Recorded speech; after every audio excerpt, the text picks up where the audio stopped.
SuperTalk Mississippi media production. This show is brought to you by Sledge & Company Financial LLC. I'm Taylor Sledge, founder and CEO. At Sledge & Company, we help businesses and families do better with their money. Check us out on the web at sledgecompany.com. That's sledgecompany.com. Oh, yeah. Good morning, Mississippi. Everything gonna be all right this morning. Mornings with Richard Cross. Oh, yeah. Here on SuperTalk Mississippi. Woo!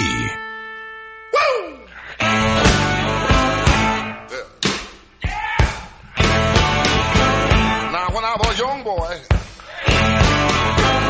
at the age of 5, my mother said I was gonna be the greatest man alive. But now I'm a man,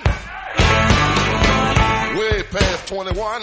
Mornings with Richard Cross. Good morning to you across the Magnolia State. Thanks for joining us. Thanks for starting your day with the radio turned on or the computer flipped on, the app wide open. Glad to have you along for the ride. I'm Richard Cross, Lance Tolbert in the studio. 3 hours with you. We're going to look at everything that's going on right here in our home state of Mississippi and beyond.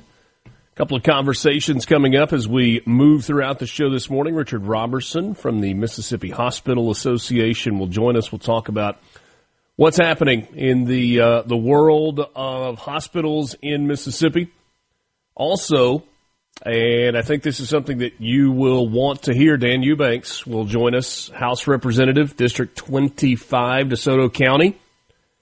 He's the one that got the conversation started about the potential property tax hikes in Mississippi. Now, if you followed that story, you know that the Department of Revenue said, hey, no new taxes.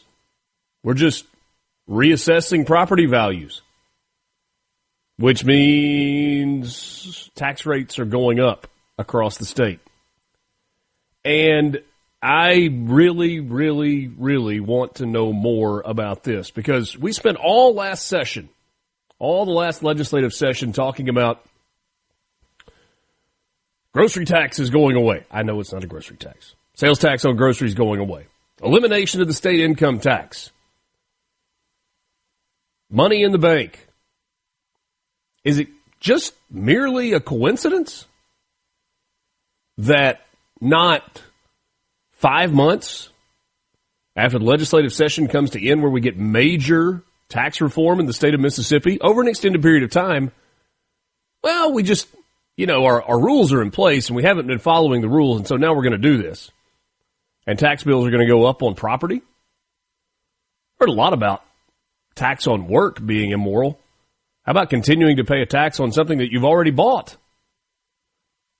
We'll see. We'll get into that with Dan Eubanks coming up a little bit later this morning. Good morning to you, Lance. Good morning, sir. What's shaking, buddy? It is a Wednesday, man. It kind of feels like a Friday for some reason. I don't know. I'm all discombobulated today. Monday being off throws you into a bit of discombobulation. And a New Hope checks in this morning. He says it's very, very foggy in the GTR. Well, be careful this morning. I know a lot of you are on the road early, headed to work. We were in, I guess it was West Point a while back, West Point or Columbus a while back at 4 county, the electric company, 4 county, isn't it? 2 county, 4 county? No, I think it's 4 county. Yeah, okay. Anyway, the electric department, they do such a good job there in the Golden Triangle. So it's such a good job that I can't remember how many counties are involved with the name. 4 county. And, man, I saw the traffic. Folks headed to the aluminum mill and headed to PACCAR and headed to the helicopter factory, and it gets backed up. So be careful. Give yourself just a little bit extra time this morning, especially if you're in an area where it is foggy. Senatobia, you've got intervals of clouds and sunshine today with a slight chance of a rain shower probably this afternoon, high of 88. Light winds today. Vaden, Mississippi, the home formerly of Stuckey's. All those trips to Jackson through the years in high school, junior high before that, felt like we always stopped at Stuckey's in Vaden. Yeah, we always did it. Bus trips south for baseball. We Yep. always had to hit the Stuckies, man. That's right. That's right.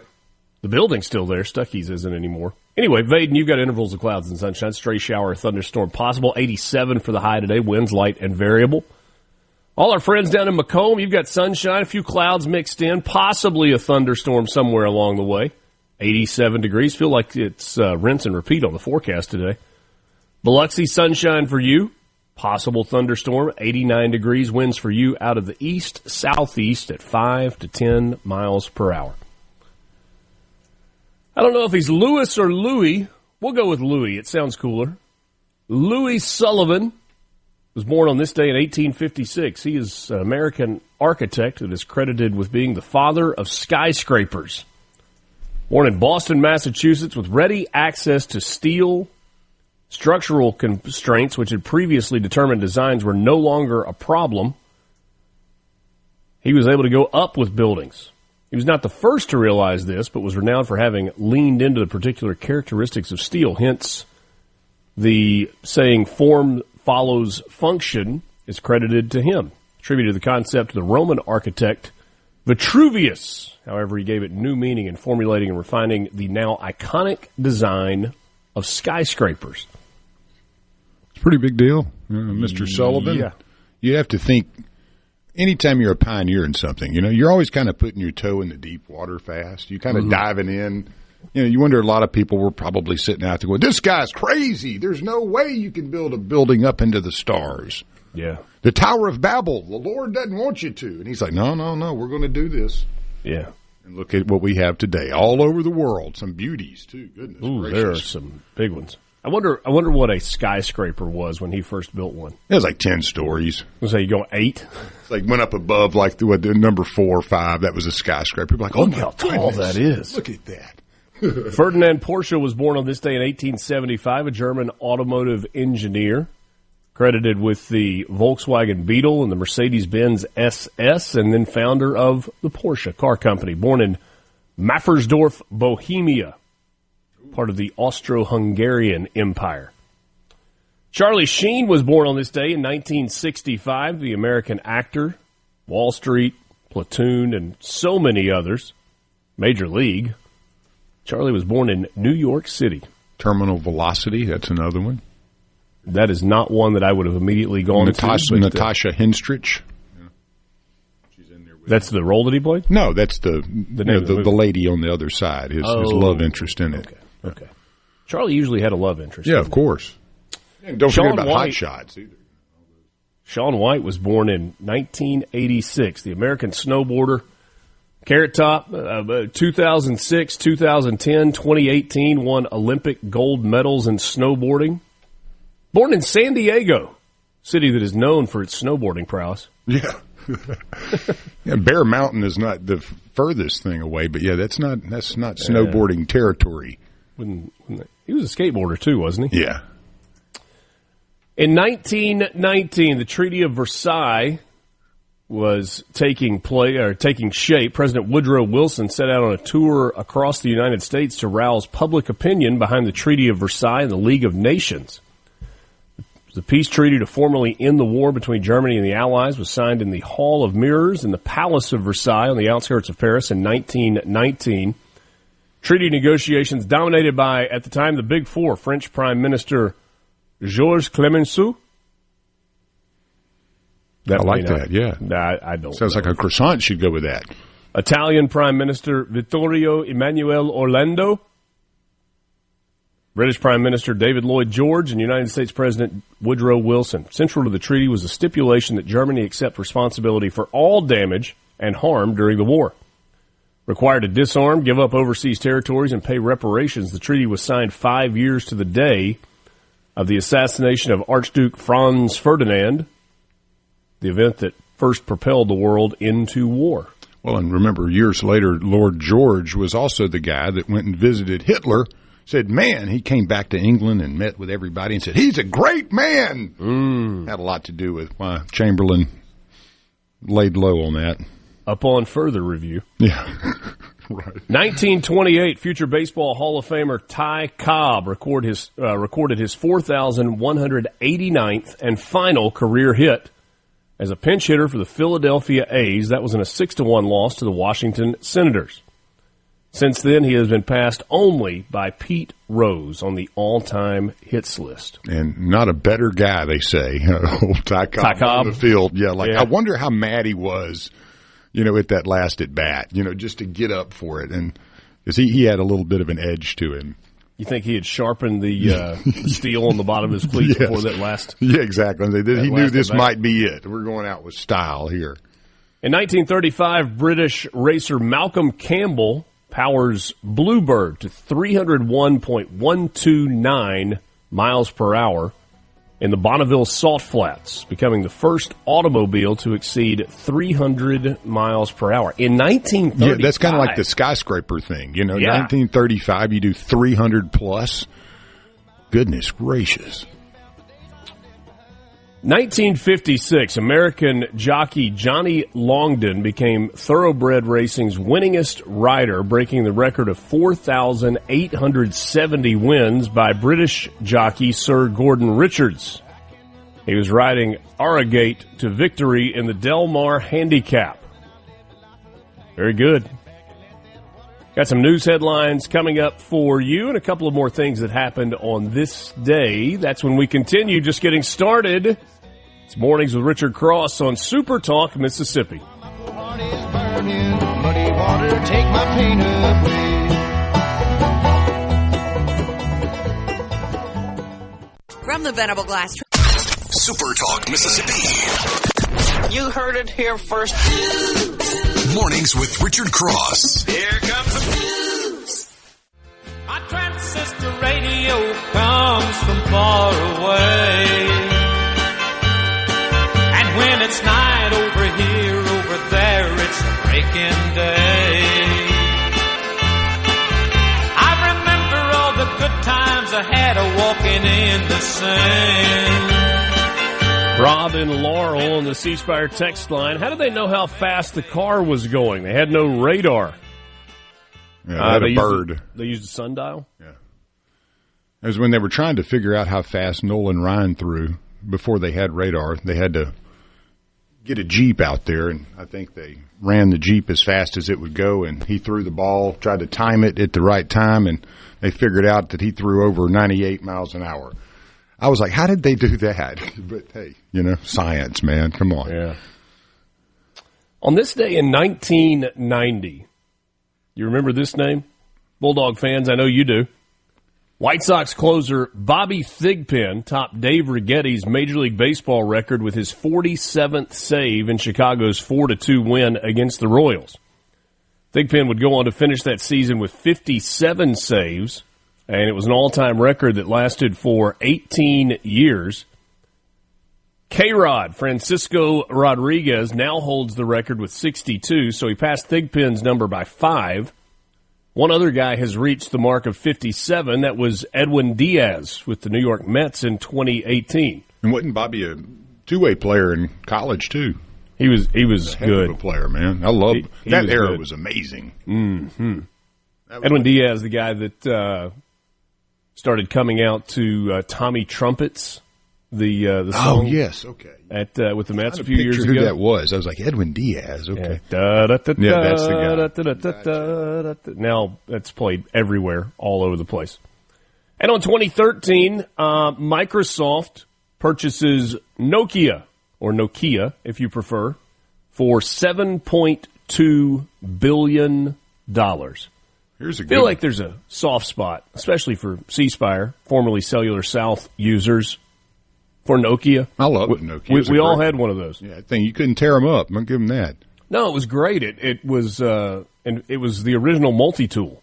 Yeah, you could throw it out your car window and go pick use it back as a up. hammer. Yeah, you could throw it out your car window and go pick it back up. It would work just fine. You could change out the faceplates on those things, and then if you were really fancy, you had the cradle in your car. Mm-hmm. That was when we still had an attachment to corded phones. That's right. You could pop the phone in the cradle, and then you could grab the little handset and talk on the phone the way you were used to in the house. Yeah, those were the ones, like when you're done with them, you could use them as a doorstop, and they're still fine. Yeah. Hey, don't forget, a good old, back in the old days, these explorers always loved how they get these great ships and a huge crew and all the money, and then they head out.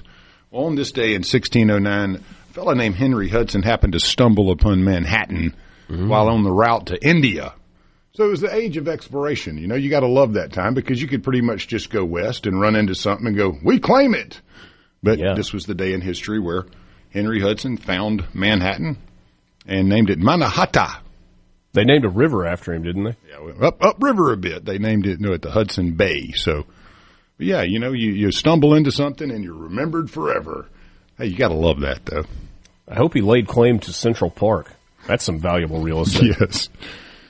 All right, news headlines for you. The Mississippi Lottery is recalling a $10 scratch-off because of a printing error. Officials announced Monday that the $2,000 loaded tickets had been pulled from retailers statewide when the issues were identified shortly after the game's launch on Friday. Statement from the Mississippi Lottery says this action ensures that Mississippi Lottery game tickets meet the lottery's strict standards for accuracy, security, and playability. According to officials, those who purchase the now recalled tickets can redeem validly won prizes at retailers or the lottery's headquarters in Flowood. Any prizes resulting from ticket symbols printed in error will not be paid out. The lottery will announce a replacement game and details of that in the near future. What does that mean? That they printed too many winners?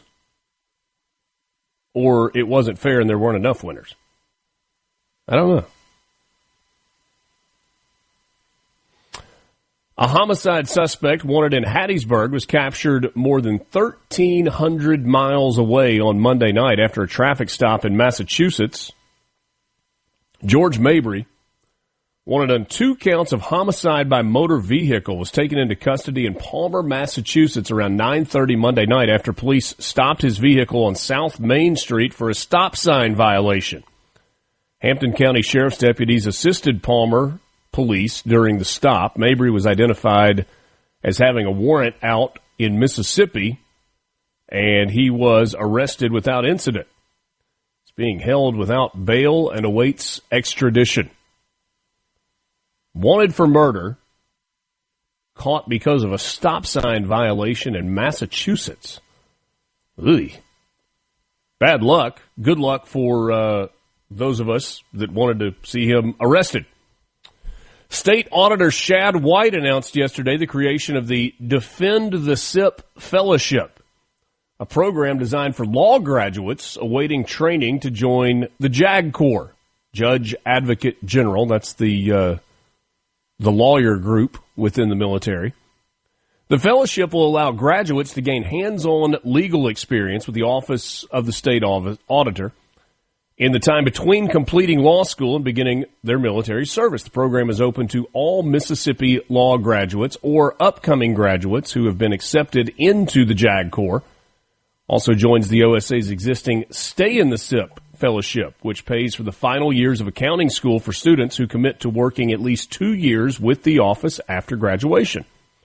Shad White said the fellowship addresses a gap for graduates preparing for military duty. The OSA is partnering for the program with the Mississippi College School of Law, which has the highest percentage of graduates joining the JAG Corps among law schools in the state. So that's a cool option. State law enforcement authorities right here in Mississippi are celebrating a major drug bust in Jackson that happened late in August. A collaborative effort between the Mississippi Bureau of Narcotics and Capitol Police yielded the recovery of 100 pounds of methamphetamine, along with other drug-related items and stolen vehicles. During the execution of a search warrant on August 7th, authorities arrested Raquel Taylor for aggravated trafficking after reportedly finding her in possession of a large quantity of meth at a home on South Crown Point Drive in Jackson. 5 days later, officials took Tyrone Samuel into custody on charges of aggravated trafficking and conspiracy in the same case.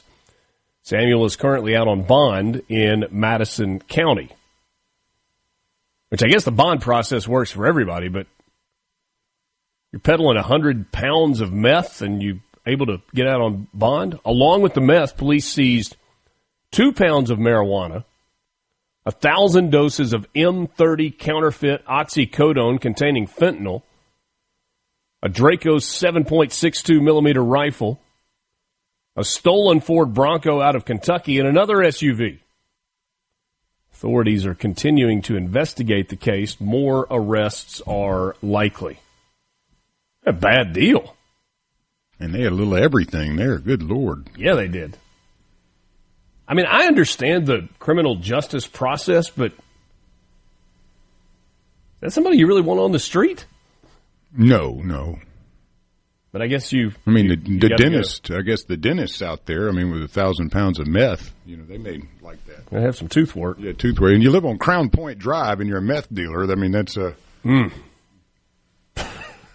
that's what I got from that story. I see you connecting the dots there. Yeah, that's how I was thinking. News out of Columbus early this morning. Today, seventh-generation Mississippian and District Attorney Scott Colomb announced and launched his U.S. Senate campaign against Senator Cindy Hyde-Smith in Mississippi. Scott, born and raised in Columbus, he still lives there with his wife and his 2 daughters. The release says, guided by his Christian faith, Scott dedicated his life to serving his neighbors and keeping them safe with violent criminals.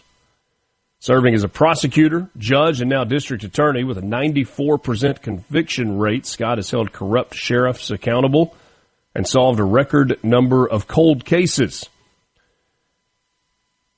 Colomb's team in the release says that Cindy Hyde-Smith has abandoned Mississippians and put out-of-state billionaires first. Ranked one of the least effective U.S. senators in the country 2 years into her first term, Hyde-Smith has hurt Mississippians with her vote to cut Medicaid and put Mississippi's rural hospitals at risk of closure. So that's the early platform for Scott Colomb. Scott has been on the radio with us a number of times when we have done the remote at Sally Kate Winters Family Services. He and the district attorney's office work closely with the team at Sally Kate Winters, so a lot of good things happening there. I will say that there's one line in the release that strikes me as, wait, what? Where he says, Cindy Hyde-Smith has abandoned Mississippians and put out-of-state billionaires first. Scott Colomb, part of his campaign and his placement in the DA's office, funded by George Soros. Uncle George. I believe he is also an out-of-state billionaire. So that line in the press release strikes me as just a touch disingenuous. That's for the 2026 midterm Senate election. We're back with you right after this. What can be offered to you? Mornings with Richard Cross. Information. SuperTalk, Mississippi. I just passed a Jimmy and a white. I've been a passing everything in sight. 6 days on the road and I'm gonna make it home tonight. But it seems like a month since I kissed my baby goodbye. I could have a lot of women, but I'm not like some other guy. Good to be with you. It's Mornings with Richard Cross on SuperTalk, Mississippi. Thanks for making us part of the start to your day. A couple of messages on the C Spire text line, 601-879-4395. Looking for game-changing technology? Then you need C Spire on your team. 5G wireless, fiber home internet, and business IT solutions built as tough as your defense. Learn more at cspire.com. C Spire, inspired by you. We might get into this a little bit more later on, but just going to kind of give it to you as a news headline right now. China displayed its military strength in a parade on the 80th anniversary of the end of World War II. This was yesterday in Beijing. Leader Xi Jinping, speaking before the parade, paid tribute to Chinese veterans of the war, World War II. Since coming to power in 2012, President Xi has sought to build China into a country that cannot be bullied and is strong enough to stand up to foreign powers, writes the AP. The Chinese people are a people that are not afraid of violence and are self-reliant and strong, said President Xi.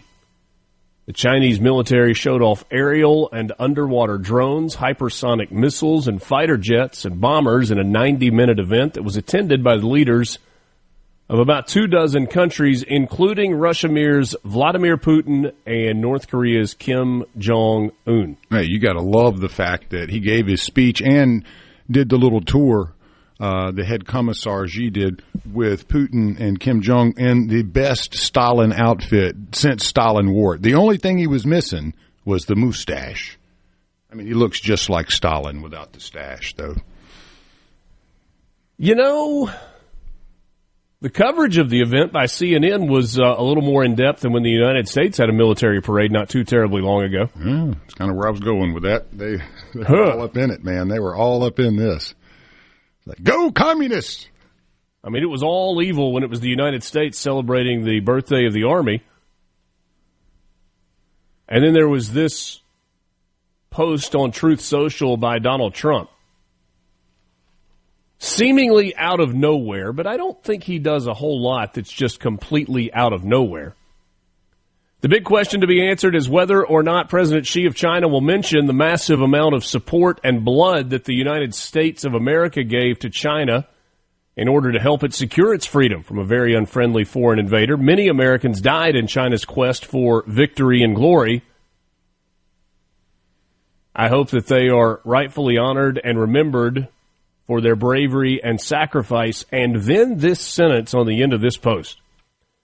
May President Xi and the wonderful people of China have a great and lasting day of celebration. Please give my warmest regards to Vladimir Putin and Kim Jong-un as you conspire against the United States of America. Signed, President Donald J. Trump. Ooh. Coming off the top rope there. All right, got some sports headlines for you. These are brought to you by Pearl River Resort. Find them online at pearlriverresort.com. Your home for family fun, casino thrills, and live entertainment. That's Pearl River Resort. New AP Top 25 is out. Ohio State is the number one team in the land, followed by Penn State, and then LSU. Georgia checks in at number 4 after their win over Marshall this past weekend. Miami with the win over Notre Dame rounds out the top 5. Other SEC teams, Texas drops to number 7, down 6 spots from the top spot going into the season. Clemson with their loss to LSU drops 4 spots to number 8. Notre Dame with their loss drops 3 spots to number 9. Then you've got South Carolina, who won over Virginia Tech, moving up 3 spots to number 10. Other SEC, well, I'll give you one more before an SEC team. Mississippi State's opponent this weekend, Arizona State, checking in at number 12. Florida is at 13. Florida State, unranked last week, jumps in at number 14 after beating down Alabama. Oklahoma from the SEC was previously unranked. Actually, that's not right. They were number 18, and they stay right there. Texas A&M stays put at number 19. Ole Miss moves up 1 spot to 20. Alabama drops 13 spots from 8 to 21. Tennessee bounces up to number 22. Auburn in the others receiving votes category. So is Missouri. And that's it from the SEC. When you got Iowa State outside of the SEC, they're the only team that's played 2 games. They're in the top 25. Yeah. They played that first one over in Ireland. Mm-hmm. By the way, in the coaches poll, Ole Miss checks in at number 14 there. So pretty big discrepancy between the AP and the coaches poll. In the Division II poll, let's check in on Delta State at number 22. Unranked to start the year, got a victory in their season opener. And Delta State is ranked 22nd in the Division II poll. Jackson State ranked 14th in the FCS poll, up 3 spots after a season opening win. So they bounce from 17 to 14. Mississippi State welcomes number 12 Arizona State to Starkville for the first time ever coming up this Saturday night. This will be the final game of a home-and-home series between the two that started last year in Tempe. The last time Mississippi State hosted a non-conference opponent ranked in the AP Top 25 at Davis-Wade Stadium back in 2009, that was number 25, Georgia Tech. Your fashion update, Mississippi State will wear new all-black uniforms on Saturday against the Sun Devils. It'll be the first time the State has worn all black since the 2020 season, also the second time the Bulldogs have had a black helmet in their collection. Mississippi State coming off a 34-17 win over Southern Miss. It was State's 7th straight victory over the Golden Eagles going back to 1989. Mississippi State had 38 players who were not on their 2024 roster that played in the game against Southern Miss. By the way, it's the debut of the new lights as well. Mississippi State now with the LED lights in Starkville. And so if you are at Davis-Wade on Saturday night, you'll get a chance to check those out. Ole Miss coming off a dominant 63-7 win over Georgia State, becoming the first school in the SEC's history to score at least 60 points in 3 straight season openers. Never happened before. Ole Miss leads the entire country after 695 yards of offense. That's the 8th best ever by an Ole Miss team. 8 of the top 10 yardage games in Ole Miss football history have come under Lane Kiffin. Ole Miss has 65 newcomers on its roster this year, including 38 transfers against Georgia State. How about this number? Newcomers accounted for 494 of the 695 total yards of offense. That's a little over 71%. Ole Miss will play Kentucky this Saturday in Lexington. Over the last 4 meetings, this has been a very, very close game. The average margin of victory between Ole Miss and Kentucky in the last 4 times that these two teams have gotten together, 2.5 points. Horse races. Close. Yeah, close ones. When the finish line, little camera at the line there, the little finish with the horses. I mean, that it always, every time I go to watch Ole Miss, it always reminds me of going up to Kentucky and playing baseball in the snow. Ugh. Yeah, we had to go back. That's the first memory I have is, man, a weekend series in the snow, man. But no, what a beautiful place. But, Ole Miss is paired so well with Kentucky over the years. It just, this game always scares me anytime you play Kentucky.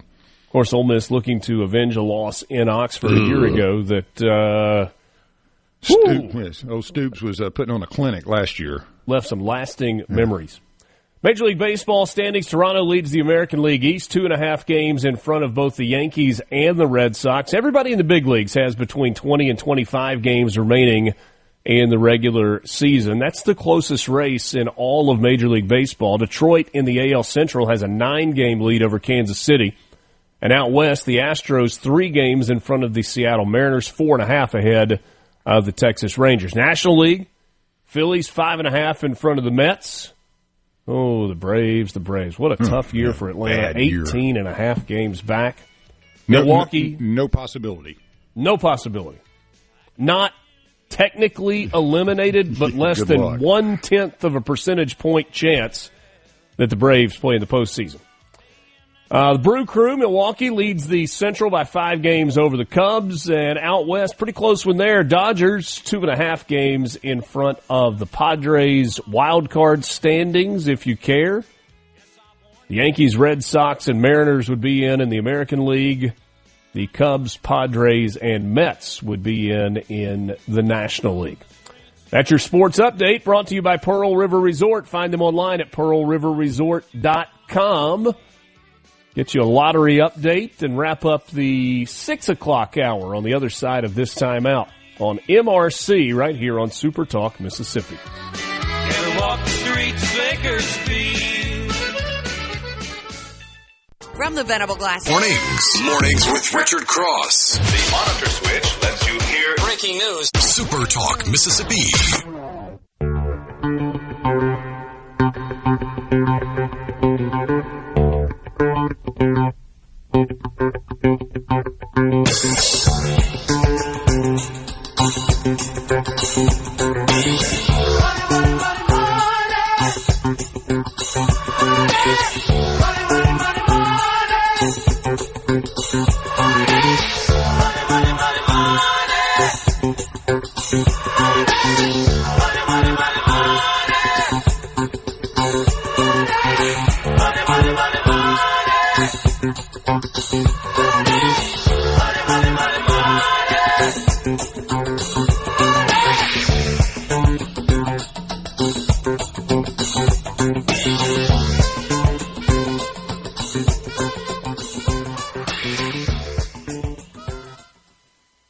Well, we have a lottery update here from MS Lottery.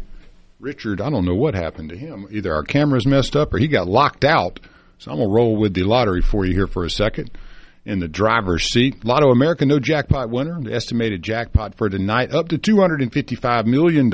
Estimated cash value, 1.15. Numbers from Monday, September 1st, 4, 10, 11, 23, 32. Star ball of 3. All-star bonus multiplier of 2. The boss has returned, and I will. I've never done that. Take a back seat. I thought you got locked out. I'm like, all right, I got this. No. I had to refill my coffee cup, and I mistimed it. I don't think I've ever done that before. I was convinced the lottery music was still going to be playing. Yeah, you left me with something that I know how to do. So yeah, we've got that lottery update for you right We're now. We're at Powerball, just so you know. So oh, how big is this one tonight? $1.3 billion, the fifth largest jackpot in the history of Powerball. Yeah, and if J.B. Pritzker won that, that'd be about a half. It'd be half his money. That'd be a pay cut for him. Yeah, it would be. $589 million is the cash value. The historic jackpot is capturing attention nationwide. Mississippi players have a chance to be part of the excitement. Don't miss out. Get your tickets today for tonight's drawing and get in the game. Powerball tickets $2. You've got the option to add on the $1 power play to multiply prizes and the $1 double play for your numbers to have another shot at winning on a second drawing.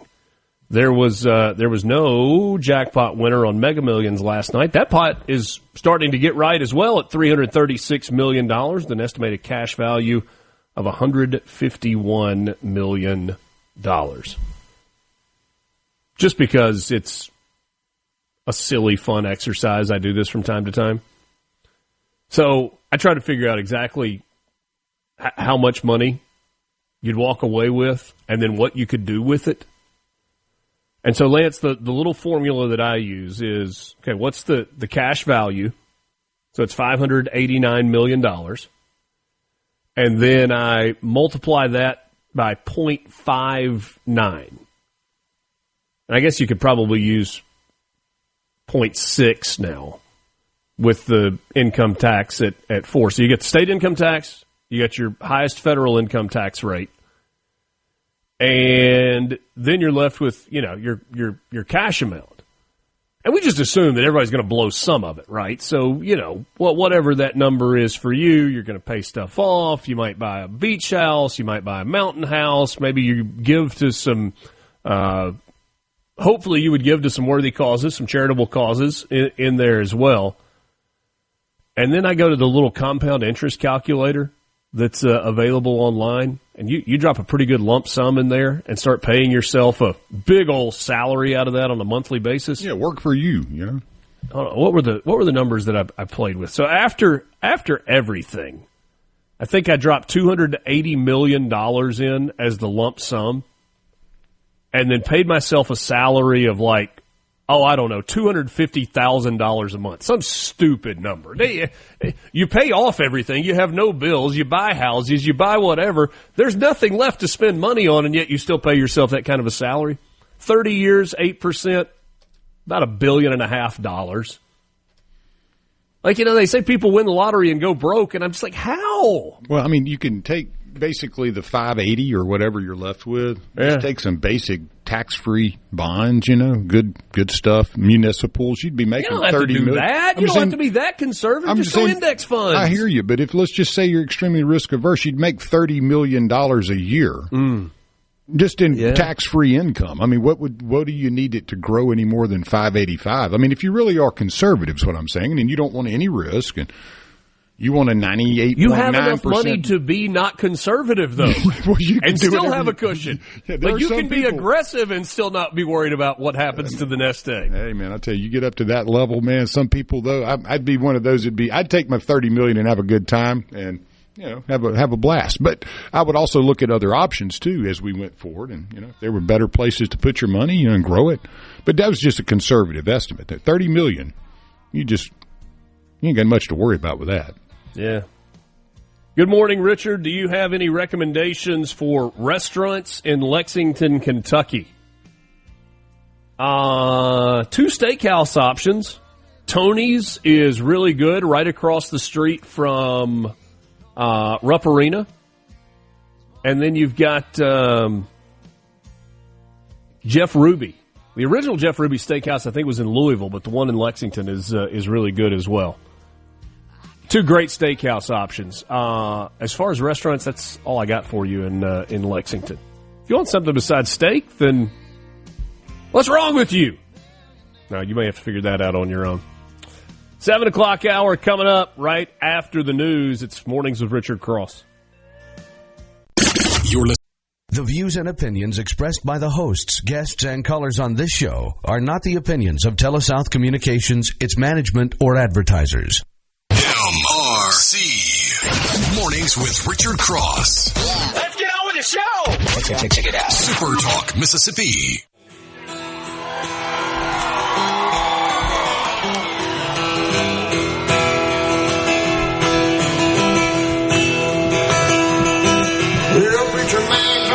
TV, cutting down my rock and roll. He wants me to send a donation, says he's worried about my soul. Now Jesus walked on the water, Lord, you know I believe that's true. But sometimes I think Jimmy Swagger, nobody did a little walking through. I ain't asking nobody for nothing. You've got it locked in. It's Mornings with Richard Cross on SuperTalk, Mississippi. Thanks for joining us to start your day as we roll into the 7 o'clock hour. Hope you will be careful out there as you're getting kids to school, maybe getting yourself out the door and on the way to work as well. This hour of the show is brought to you by MWG Employer Services. Running a business is tough, and if you're struggling with HR, benefits, and payroll, you're not alone. That's where MWG Employer Services comes in. They can provide a full range of employer services plus a custom plan that fits you. Give them a call today, 601-206-7966, or go to MWGEmployerServices.com. I know that MWG kind of bills this services for HR professionals, for your legal team, for the people that are doing payroll, but there's a side benefit to it as well. And it helps your employees. And if you feel like you're wasting time having to constantly answer questions or plug in time off that people are requesting or get them the forms that they need for tax filing or insurance or whatever, the really cool thing about MWG Employer Services is there is a dashboard that you give all of your employees access to. And you just type in your username and your password, and you go in and you're able to see all of your information, your contract and your salary and your hours and your time off and your insurance benefits and all that good stuff. So kind of serves a dual purpose. Yes, it is an incredibly important back-end system for the people that are running all of the programs for your employees, but then it's also beneficial for your employees themselves to check out. Very intuitive, and once you kind of figure it out a little bit, pretty easy to use. There is a disturbing story out of Oxford. You might have seen, perhaps, especially if you live in Oxford and you follow things along on Facebook, a release from the Oxford Police Department. So, the Oxford Police Department, late on Friday night, kind of rolling into Saturday morning. So 12:32 a.m. August 31st. So Saturday, August 31st was the first football game, first football Saturday. So you're talking the Friday night before in the wee hours.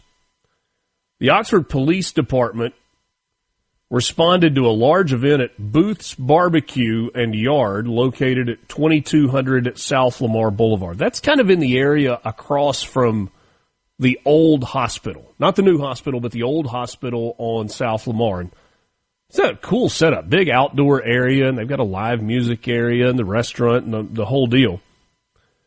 But apparently things got out of control. There were parking issues around South Lamar Court, in surrounding business parking lots and on city streets.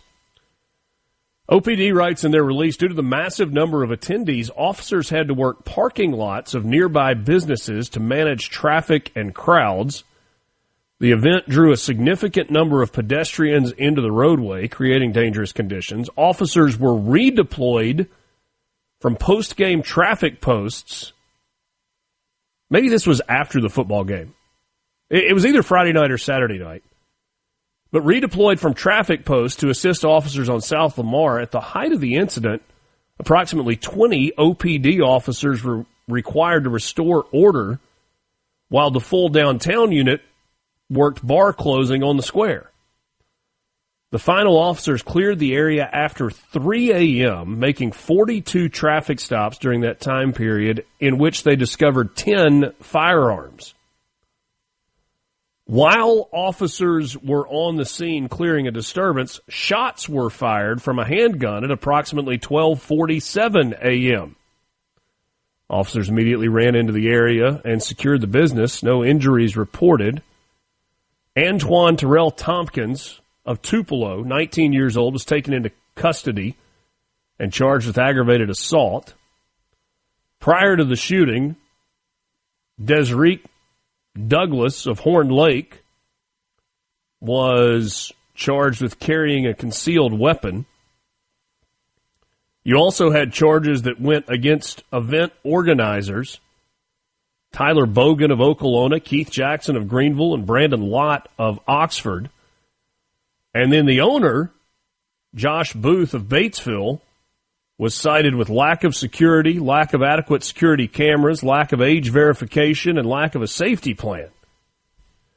The incident remains under investigation by the Oxford Police Department.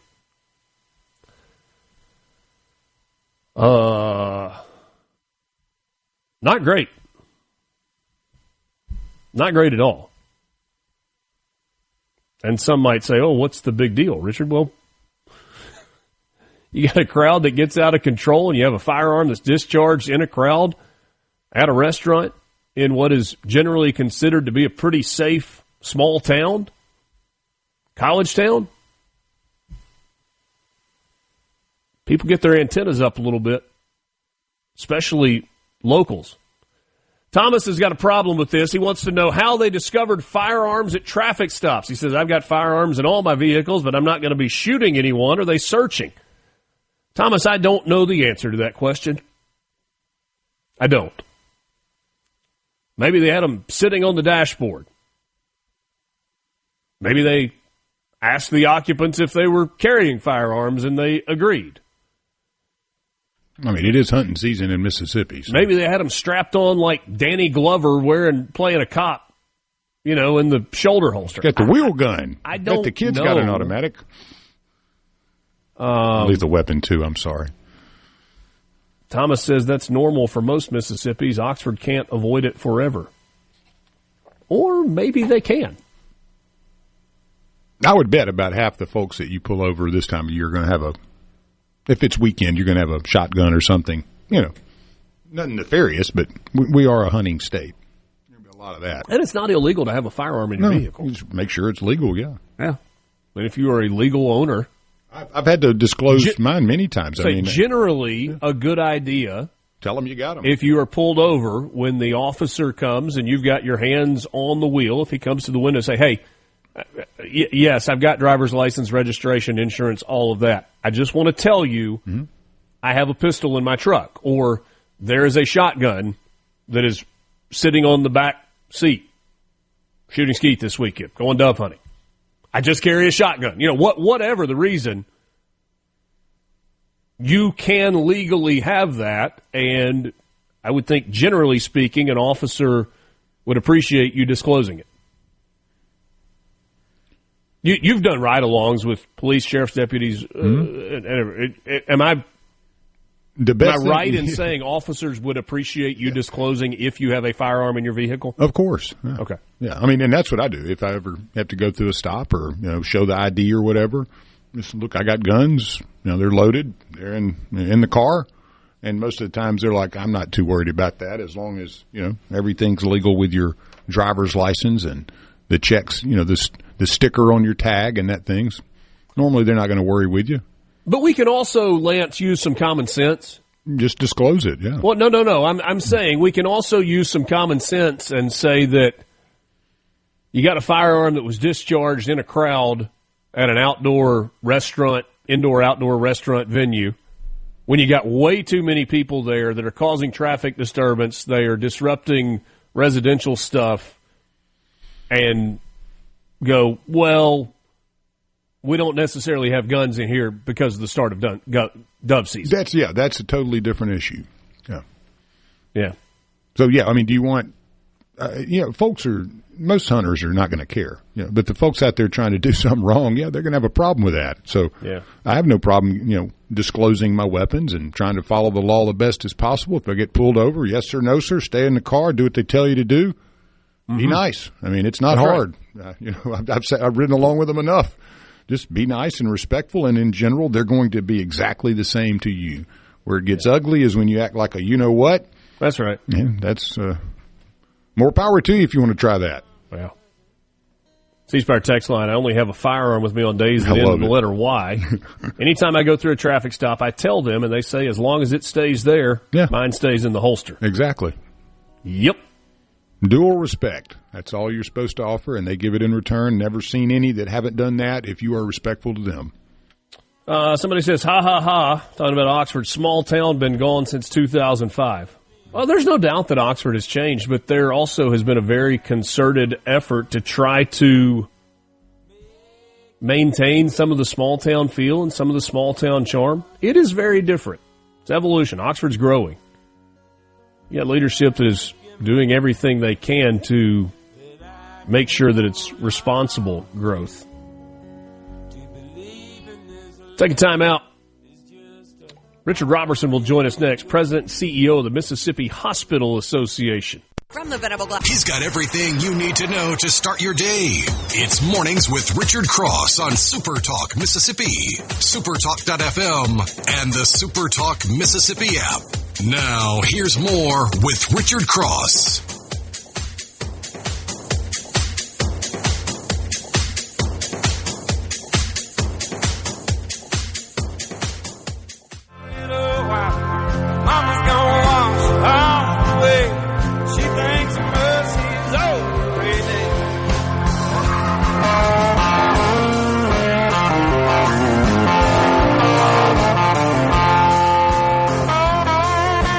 Once again, good morning to you. C-Spire text line is open, 601-879-4395. C-Spire can help with all your technological needs, or at least most of them, whether it's phone service that you need, 5G nationwide coverage, internet to your home. They've got fiber to the home with speeds as fast as 8 gigs, which is faster than most of us can do anything with. And then, of course, business IT services. C-Spire has you covered. Learn more online at cspire.com. C-Spire, inspired by you. Glad to welcome our first guest this morning, Richard Roberson, a person that you know who's been on with us a number of times, joins us in studio. He's president and CEO of the Mississippi Hospital Association. Richard, good morning to you. Hey, good morning, Richard. How are you? Doing well. Always appreciate some of your time, and I think we got a lot to unpack this morning. We know that that Congress passed the big, beautiful bill, the One Big Beautiful Bill Act, or House Bill 1, I think, as it is actually technically referred to, and there is a lot in there. But for the purposes of our conversation this morning, I think we need to talk about how it affects hospitals in the state of Mississippi. I feel like there are some buzz phrases that we've said a lot that we don't always necessarily assign the appropriate amount of understanding to, whether we're talking about a rural health crisis or Medicaid and Medicare and how all of these things work together.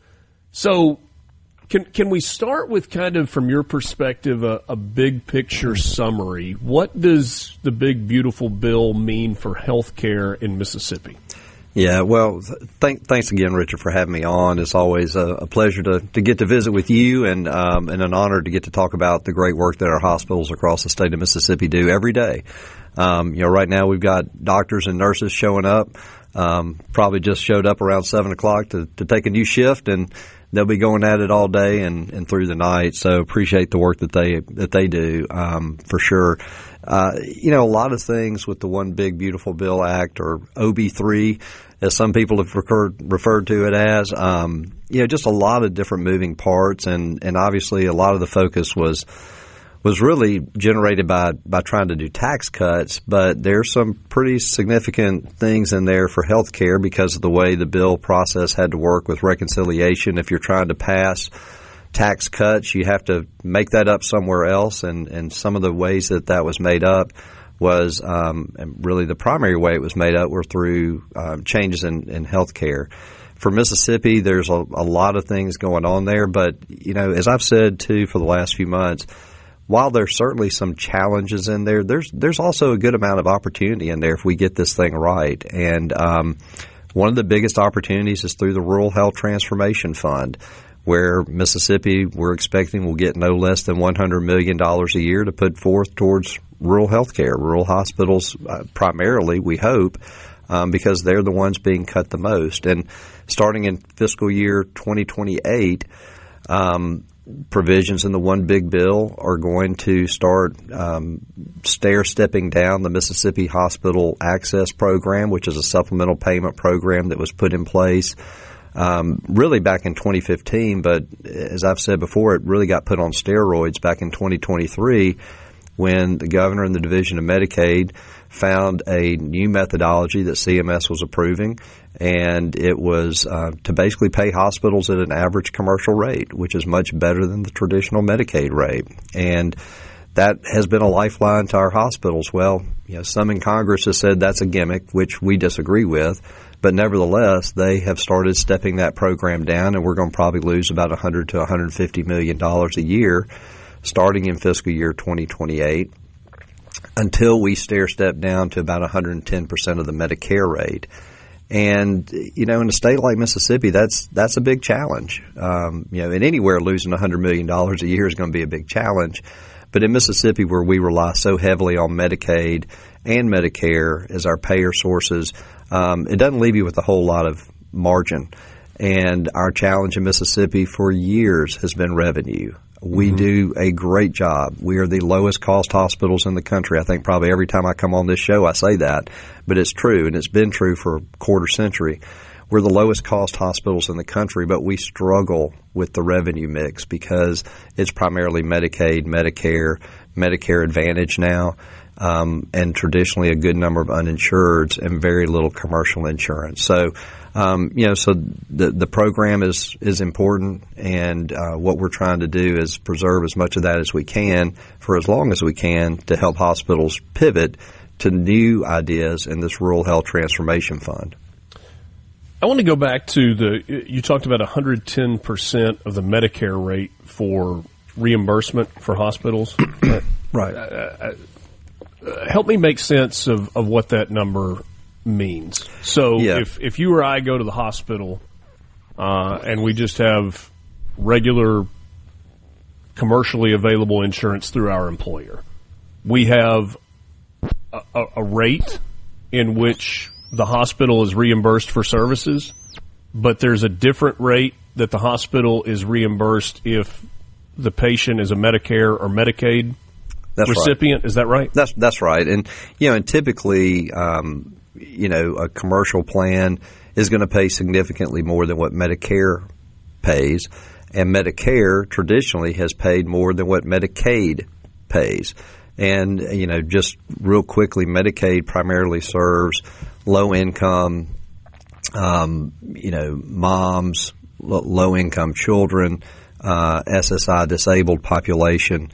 Those sorts of categories, but it's primarily driven by income. Okay. Medicare is the program that most of us are familiar with for seniors, for senior citizens, and is the prime healthcare provider for seniors. We all pay taxes to fund both of these programs.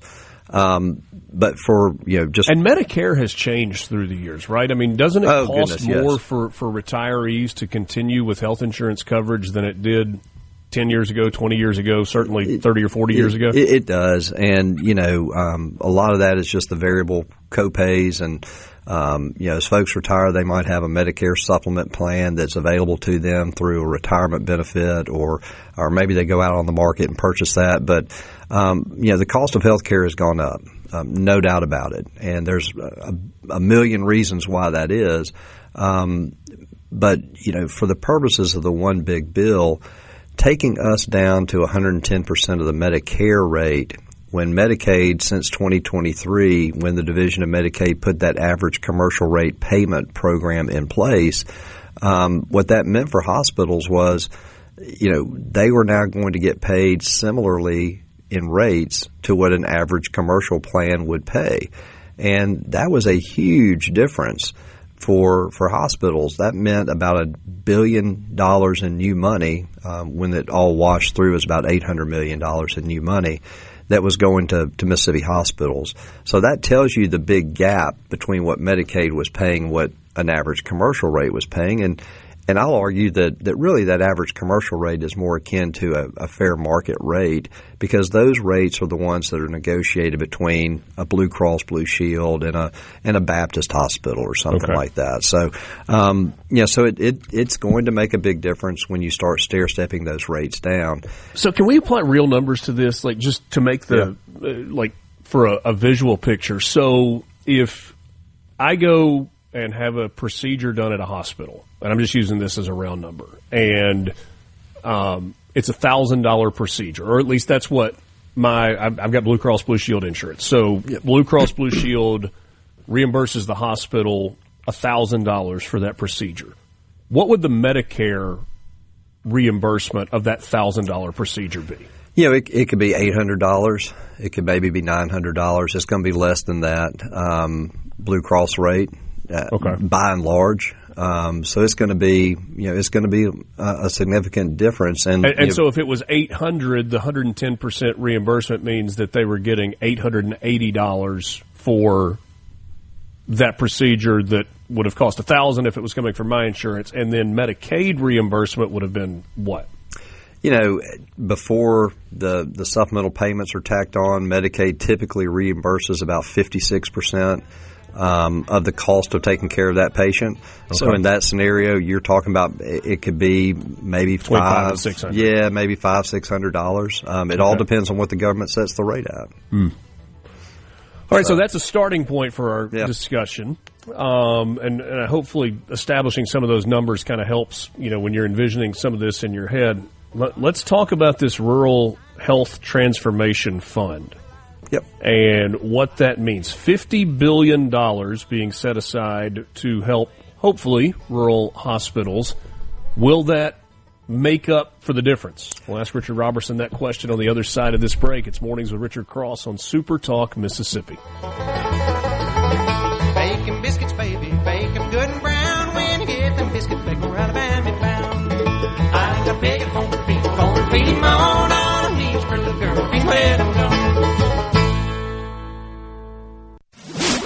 This segment of Mornings with Richard Cross is brought to you by Covington County Hospital in Collins, where your health matters. Reaching across the state and across the aisle. Mornings with Richard Cross on Super Talk, Mississippi.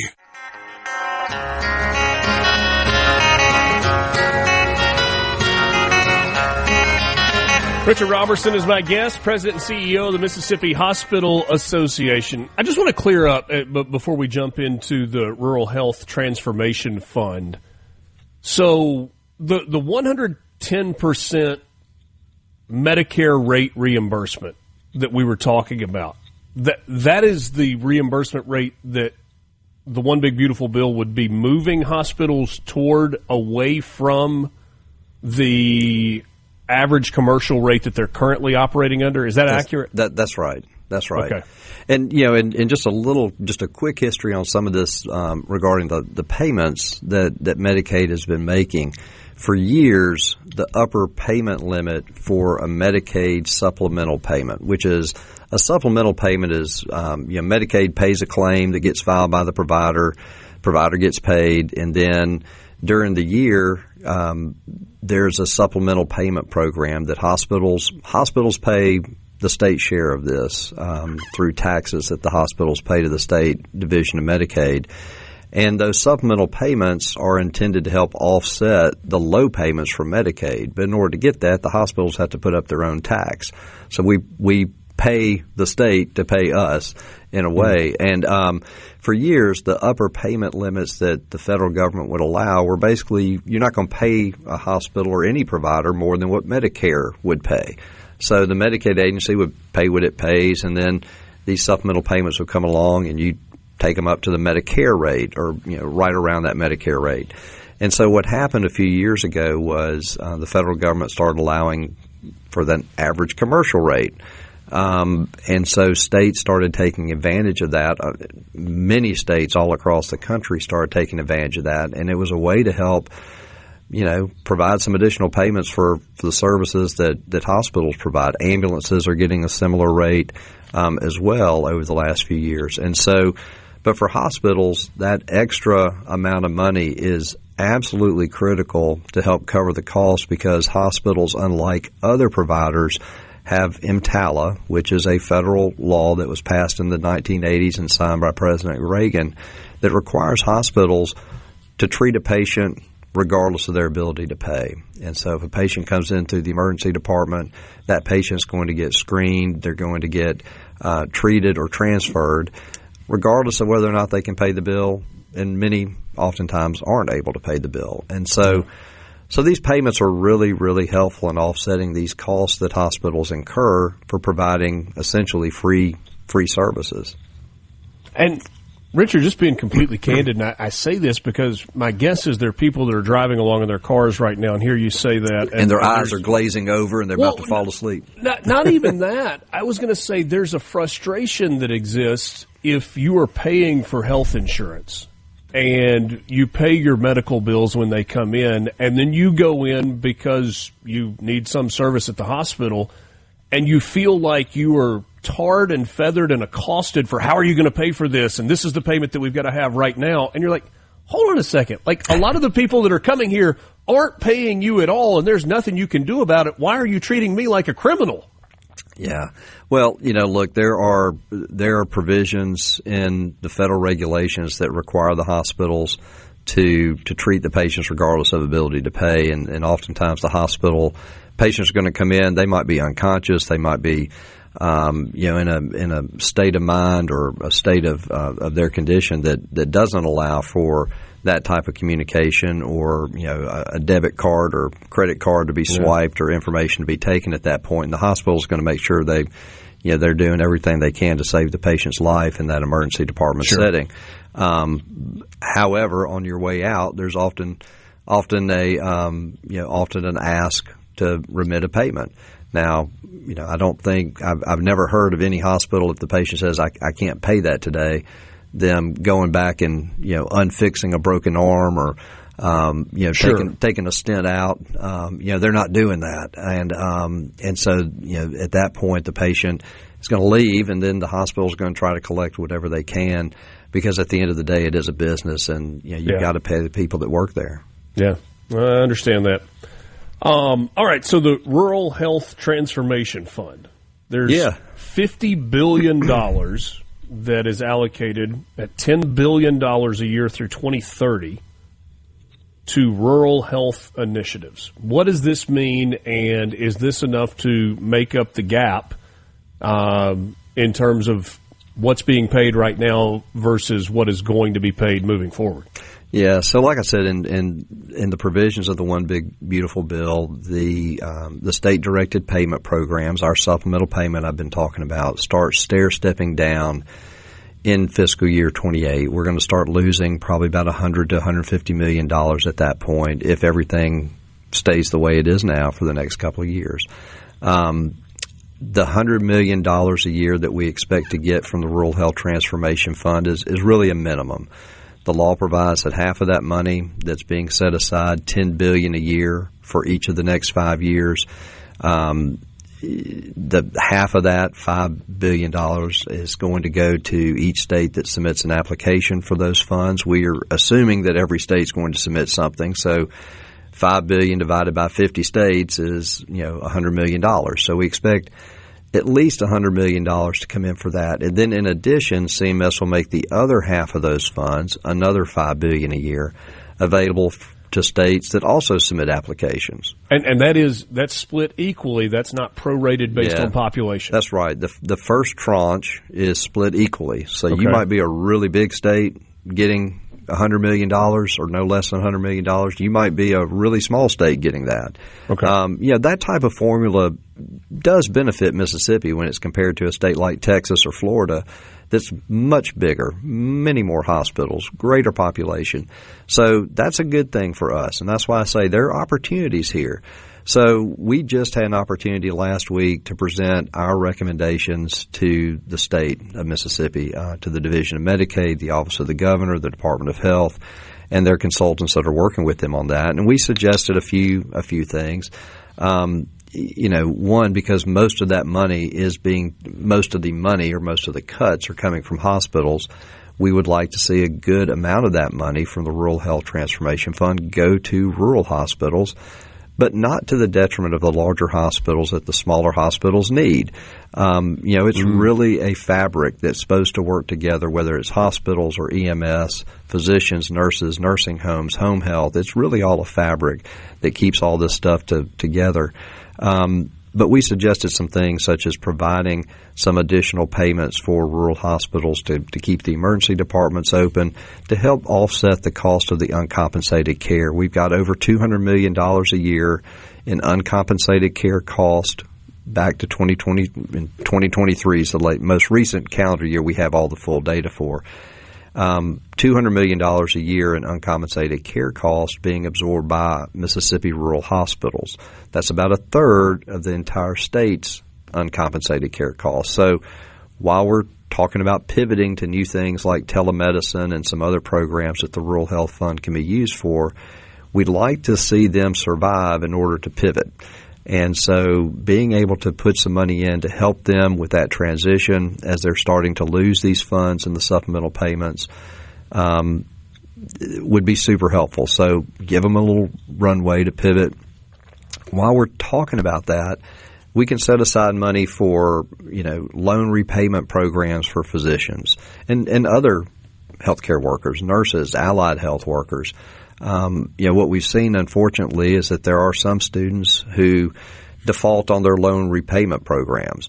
But if you structure it so that you get a repayment at the end of 1 year, 2 years, 3 years of work, then it's less likely that you're having to chase money by just paying it off and then trying to get a 5-year commitment out of someone who may, after 2 or 3 years, decide that we're done, we're going to move on to somewhere else. And then the state's left holding the bag trying to recoup that, and oftentimes we simply just don't recoup it. And so, the uncompensated care funds, rural emergency hospital funds, workforce money, like I just spoke of, additional training. We talk about things like EMS services and providing additional ambulance services. There's some counties across the state that may only have two ambulances in the county.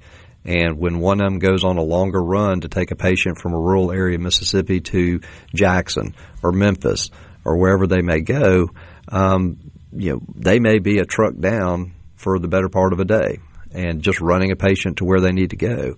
So additional services for EMS is something we talk a lot about. And then one of the things that I think makes a lot of sense is investing in the ability of all of our providers to communicate about what they're doing with patient care. We've developed a health information exchange that has that type of information that can be used for bed availability, care management, and all these different types of things that can lower the cost and improve patient health care outcomes simply by having providers connecting, talking, and understanding what's happening with their patients. Sounds to me like that $100 million is going to get stretched pretty thin pretty fast. And that's the thing. You could there's over 100 hospitals in Mississippi. You could give each one of them $1 million and call it a day. But I don't know that would create the sustainable change that we're really going to need. Richard Roberson, President and CEO of Mississippi Hospital Association. I'm going to hold you through the break if that's okay, and we'll try to wrap this conversation up on the other side as we also wrap up the 7 o'clock hour. Mornings with Richard Cross, Super Talk, Mississippi. We're back with you right after this break. The weather's hot. I'm pretty good at drinking beer. From the Venable Glass Traffic. And now, Mornings with Richard Cross. What's up? Let's get the show going. Super Talk, Mississippi. It's a holy place, my dad showed me. Back before there's a lamb of mine. Richard Roberson is my guest. It's Mornings with Richard Cross on Super Talk, Mississippi. Thanks for joining us today. If you want to be part of the conversation, you may do so on the C Spire text line, 601-879-4395. When we were talking a few minutes ago about the equal share among states, the $100 million minimum per state as part of this this fund, the Rural Health Transformation Fund, I was thinking, you said, Mississippi gets the same amount of money as Texas, as Florida.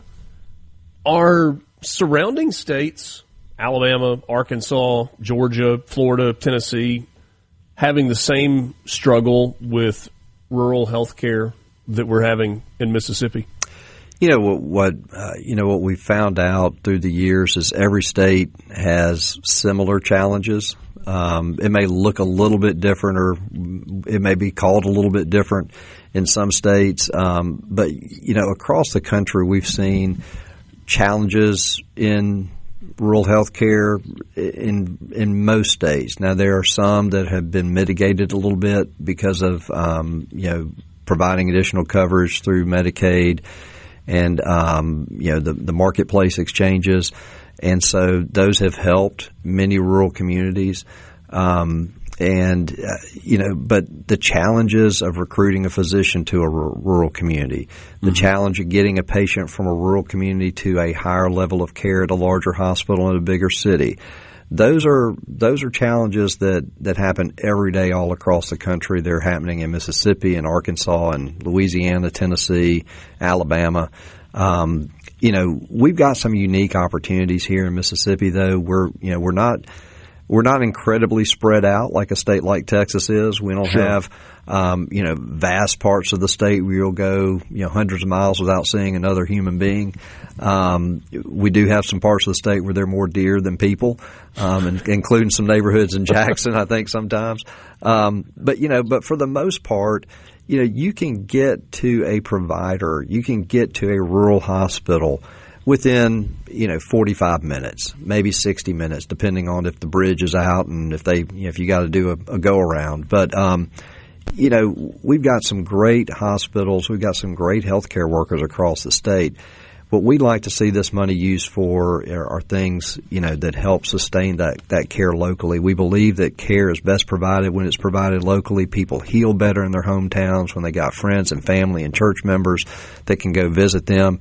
Investing in facilities. We've got some facilities across the state that basically were built the last time the federal government made a big splash in rural health care, and that was the Hill-Burton Act back in the 50s, the 1950s. Right. As we're getting closer now to the 2050s, I got to specify that. So investing in capital facilities, building a new hospital in a town, goodness gracious, it makes a world of difference. You've seen it in Oxford. That hospital, beautiful new facility that was just built in the last few years. Tremendous economic growth because of it. So investing in capital facilities can make a difference. Getting those facilities ready and upgraded to take on telemedicine. As we've seen over the last few years after COVID, telemedicine is a wonderful delivery mechanism. It's not for everything. You're not going to necessarily provide every single medical service through telehealth or telemedicine, but you can provide a lot of it. Telepsychiatry is a big deal. If you've got a sinus infection and it's a sinus infection and it's pretty clear it's a sinus infection, you can get an antibiotic and a steroid called in through a conversation over the phone or a video conference with a telehealth professional. Well, you can, and now with this massive development in artificial intelligence, the things that we're going to be able to do using our smartphones and remote patient monitoring from our homes is going to just explode over the next 10 years. Making sure we're connected to the internet, broadband, fiber optic. Fiber optic is almost, in some cases, third world. It's not what it used to be. Everything's moving to satellite. So, so there's a lot of opportunities there where we can connect and harness new technology, new ideas, but give these communities across the state of Mississippi the best outcomes that they can provide, because most of the things we consume in cities is coming from a rural area. Yeah. So we need these rural communities to thrive and be strong, and we're a big proponent of that at the Hospital Association. All right, we've only got a minute left. Let me ask you this as kind of the final straw. Is the best solution for now satellite hospitals? And what I mean by that is, a facility that has some level of emergency service that can see patients and can get transport to larger hospitals if necessary. Is that the best solution, at least for now? I think it depends on the community. You've got some communities that you've got somebody that grew up there that wants to come back and be a general surgeon, and they want to live in that small town. Okay. And if they can sustain that, man, go for it. So I think it really depends on the community. What I want to make sure we're doing is that those local communities get to decide what they want to provide to their people. And if they can go out and recruit somebody that can be a general surgeon, fantastic. If they want to recruit somebody that's an OBGYN to take care of moms and babies in those towns, fantastic. Unfortunately, we're out of time. Richard, I always appreciate your time, and look forward to visiting with you soon. Thank you, Richard. Appreciate it. Have a good day. Richard Roberson, President, CEO of the Mississippi Hospital Association. Obviously, lots of challenges in the healthcare world. We're back after this. Grab another cup of coffee and start your day right. Mornings with Richard Cross here on Super Talk, Mississippi. Through the back door in the middle of the song, they got me for possession of something that was gone. Well, your banker's outlaw bit done got out of hand. What started out to be a joke, the law don't understand. Good to be with you. Thanks for joining us alongside Lance Talbert. I'm Richard Cross. You've got it locked in on Mornings with Richard Cross on SuperTalk Mississippi, streaming online at supertalk.fm and SuperTalk TV. Are you in the market for land? Have you thought about it? Feels like everybody would like to have a piece of land, whether it's a big piece of property or a smaller piece of property. Maybe it's where you want to build your dream home. Maybe it's because you want a place to hunt that's all your own. You make the rules. You decide what gets planted, when it gets planted. Maybe it's farmland that you're looking for. Maybe it's just a spot to kind of get away. You're just looking for something with a little creek or some water on it just so you can go and unplug and relax. Well, if you've got land needs, if you've got land wants, if you've got land questions, David Fisher Land Company is the place to go to get those questions answered, to help you in your search. Maybe you want to sell a piece of property. David Fisher Land Company can help with that as well. They've been in the land buying, selling, appraising, brokering business for over 40 years. David Fisher Land Company is located in Inverness, Mississippi. But that doesn't mean that, the heart of the Delta is the only place they work. No, they cover all of Mississippi, all of Arkansas, all of Louisiana. So if you're looking at land to buy or sell in those states, let David Fisher Land Company help you. Their website, really easy to remember, davidfisherland.com. davidfisherland.com, davidfisherland.com. Give them a call. Talk to David, talk to Jack, talk to Travis. Let them know what your land needs are. Maybe it's as simple as you want to be part of a hunting club. The north part of the Delta all the way to the southern tip. They can help you with that equity share hunting club memberships. They tend to know about those when they are available, and some great hunting properties available where you can be in a deer stand this year. Going to be hard to get out there and get the dove field ready. Could have done that if we had first started talking about David Fisher Land Company a couple of months ago, but you still got time to get that place in your name with you in charge before deer season arrives. DavidFisherLandCompany.com. I'm sorry. Don't put company on the end of that. You can just Google David Fisher Land Company, but DavidFisherLand.com. Be nice, wouldn't it, Lance? Oh, I'd love getting out to our land. You have no idea. It was funny. I was just riding on my side-by-side. I had the dogs in the back on Monday, since we had a day off. I was out clearing some trails and getting the logs off that had fallen. And, it's amazing when you put into perspective how big 40 acres is. If I know one of our sections, it's 40, and I just rode, on the road across and just kind of timed it. And you're going, man, that's 40 acres is a nice chunk. You can start there. Yeah, it is. And keep building on. That's kind of what we did over the years. And it's always fun to get your first piece. And then you start conspiring and thinking and going, oh, now what if I could get this one over here? And, man, if I save a little bit, maybe I go talk to this guy and I can get that one. But I love having that freedom to get out and do some, outdoors. Yeah. A buddy of mine caught a 50-pound blue cat, 30-pound, and a 20-pound over there on the canal, just north of the Yazoo River, south of us. He's from Pelahatchie. But just getting out and about, having fun. He said there were so many people out gator hunting that night that they were the only ones catfishing. And I was like, I think it worked in your favor. That's good. Yeah. That is good. One of my favorite sayings when it comes to land is, I don't want to buy all the land. No. I only want to buy the land that touches my land. Yeah, exactly. That's how you start conspiring quick. Man. There you go. As soon as you get it, all right, now I like this. There you go.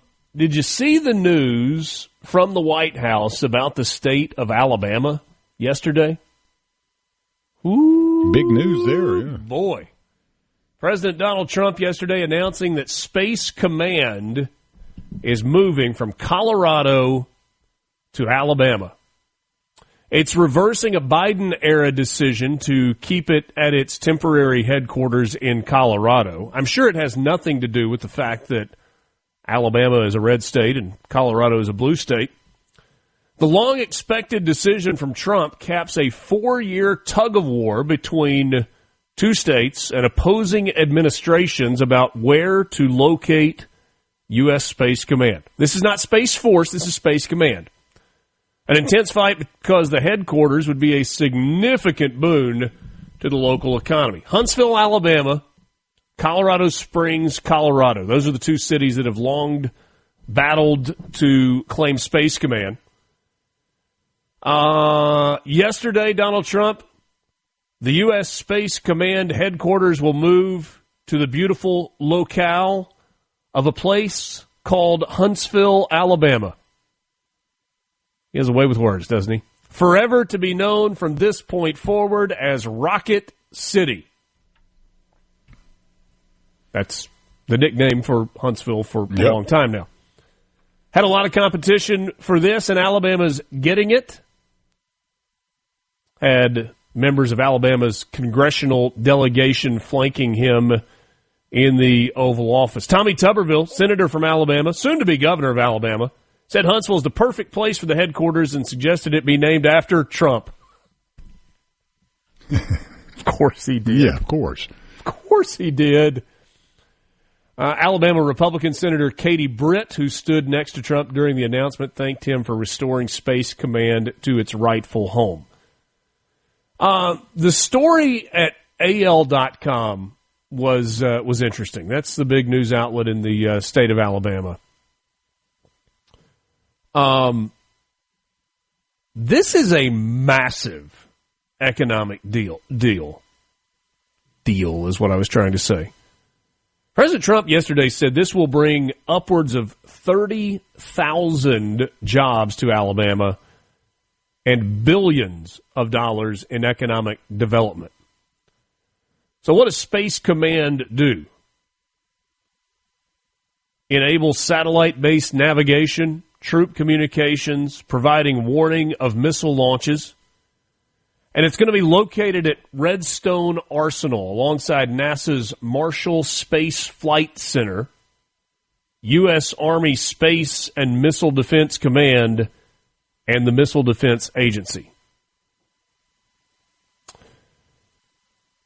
Some of the pushback on it moving to Alabama was, well, it's been operating temporarily in Colorado Springs, and we don't want any downtime in the transition. If you wanted to tell me we don't want to duplicate costs in the transition, I'd be on board with you. But downtime, come on. I'm not going to let that happen. We're not going to limit our space defense and all of a sudden not be able to detect missile launches because we're moving from one side of the country to the other. There will be redundancies in place to make sure that doesn't happen. So that that argument is all full of fallacy. Bo, listening on the road today, says he's in Huntsville. You want to talk about a city that has transitioned? Oh, man, it is blown up. Small North Alabama town 30 years ago. Oh, I remember going up there to Rocket City as a kid. Yeah, it was like, what is that? Nothing here other than Rocket City, and then now you go up there, even a decade ago, 15 years ago, you could see it. They were doing so much road work and growth and planning for the future, man. They have done a great job. Plus, it is absolutely beautiful up in those rolling hills up there. Oh, man, it's a gorgeous part of the country. Gorgeous part of the state of Alabama. Yeah, Madison up there and some other areas, but as you get up on the other side of Pickwick, too, oh, man, just absolutely breathtaking. Huntsville Mayor Tommy Battle said the location for the future home of Space Command has already been selected on Redstone Arsenal. The location process may go quicker than expected. He said, I can't tell you the actual spot, but they do have a spot already picked out. They've been working very closely with federal officials. They have always had a Plan B scenario until it was actually announced and until they were told by the Secretary of Defense that this will happen. They were moving along with plans with everybody, from the FBI to the Army Material Command and to the Missile Defense Agency to Marshall Space Flight Center. Approximately 60 acres of land near the center of the arsenal have been identified for the new headquarters facility. Huntsville, as a city, said in statement. Mo says, simply put, the left wants Space Command to stay in a blue state, and the right wants to put it in a red state. Yeah, I agree with that. Everything's a political tug of war. Yeah, I mean, being in power matters. Being in power matters. Now, there absolutely is strategic rationale for this, but you know what the bigger deal to me here is? And sometimes jealousy is a tough look. And this is complimentary jealousy. This is not I hate you jealousy. This is massive. You cannot overstate how big a deal this is. 30,000 jobs, yeah. For the state of Alabama. And we're not talking a bunch of entry-level jobs. We're talking how would you like to be a home builder in the Huntsville area? Man. Big deal. We're back with you after this. From the Venable Glass Traffic. Take a deep dive into the news and debates driving the day. All on your ride to work. Mornings with Richard Cross. Super Talk, Mississippi. I was a dam builder across the river deep and wide, where steel and water did collide. A place called Boulder on the wild Colorado. I slipped and fell into the wet concrete below. You got a little deeper cuts today on the country music. Yeah, you got to rotate it around a little bit. Yeah, no, I like it. Very, very much so. Some of your messages on the C Spire text line, 601-879-4395. How far is it from Huntsville to the Mississippi border? Well, I was looking that up, actually.